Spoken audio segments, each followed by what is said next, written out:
नमस्कार दोस्तों। जब हम भारतीय इतिहास की बात करते हैं तो अक्सर हमारी नजर मुगल, राजपूत और मराठा साम्राज्यों तक सिमट जाती है। लेकिन मध्य भारत के घने जंगलों, नदियों और पहाड़ों के बीच एक ऐसा साम्राज्य फला फूला जिसने 52 किलों पर राज किया। उसका नाम था गोंडवाना और इसके शिखर पर थे एक ऐसे अपराजित योद्धा जिनके शौर्य की गाथाएं आज भी गुमनाम हैं। हम बात कर रहे हैं महाराजा संग्राम शाह की, जिन्हें 52 गढ़ों का अधिपति कहा जाता था। तो कौन थे ये राजा? क्या थी इनकी वो रणनीति जिसने इन्हें कभी न हारने वाला शासक बना दिया? आज हम उनकी अविश्वसनीय साम्राज्य विस्तार की कहानी को गहराई से समझेंगे। महाराजा संग्राम शाह का जन्म 15वीं शताब्दी के अंत में एक साधारण नाम अमन दास के रूप में हुआ था। गोंडवाना का गढ़मंडला राज्य उस समय कई छोटे छोटे टुकड़ों में बंटा हुआ था। अमनदास ने बचपन से ही राज्य में फैली अराजकता और आपसी संघर्ष को देखा था। उनका सपना एक ऐसे शक्तिशाली और एकजुट साम्राज्य का था जो किसी बाहरी शक्ति के सामने न झुके।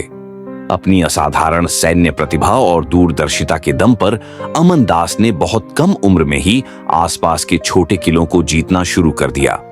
उनकी सबसे बड़ी उपलब्धि थी 52 मजबूत गढ़ों पर विजय प्राप्त करना।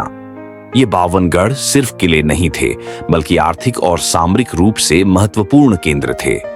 इन सभी पर विजय प्राप्त करने के बाद अमनदास ने स्वयं को संग्राम शाह, युद्धों का राजा, घोषित किया और 52 गढ़ाधिपति की उपाधि धारण की।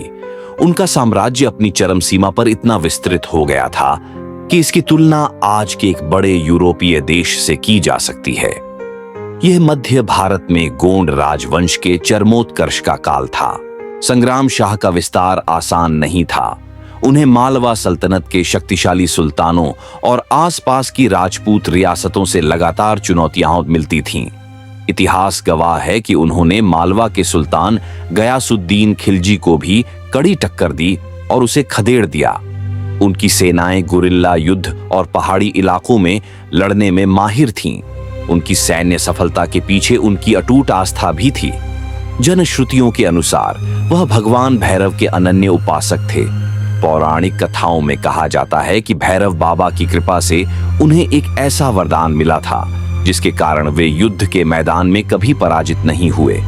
यह दैवीय सुरक्षा और सैन्य कौशल का अद्भुत मेल था। उनके शासनकाल में राज्य की आर्थिक स्थिति बहुत समृद्ध थी।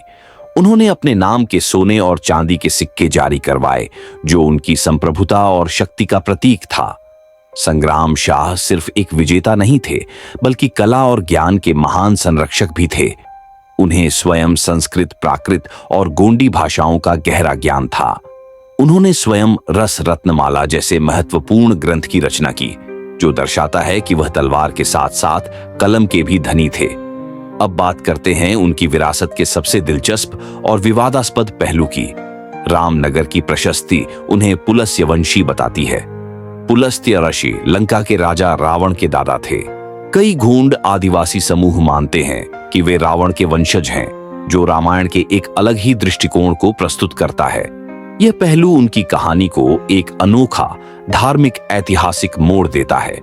1543 में संग्राम शाह के निधन के बाद उनके पुत्र दलपत शाह ने शासन संभाला, जिनका विवाह भारत की महानतम वीरांगना रानी दुर्गावती से हुआ।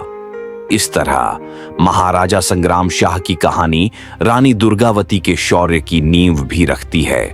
आज भी मध्य प्रदेश, छत्तीसगढ़ और महाराष्ट्र के हिस्सों में गोंड समुदाय महाराजा संग्राम शाह को अपने गौरव और पहचान के रूप में पूजता है। तो दोस्तों, 52 गढ़ों के इस अपराजित महाराजा की कहानी आपको कैसी लगी? क्या आप भी मानते हैं कि भारत के इन गुमनाम नायकों का इतिहास दुनिया के सामने आना चाहिए?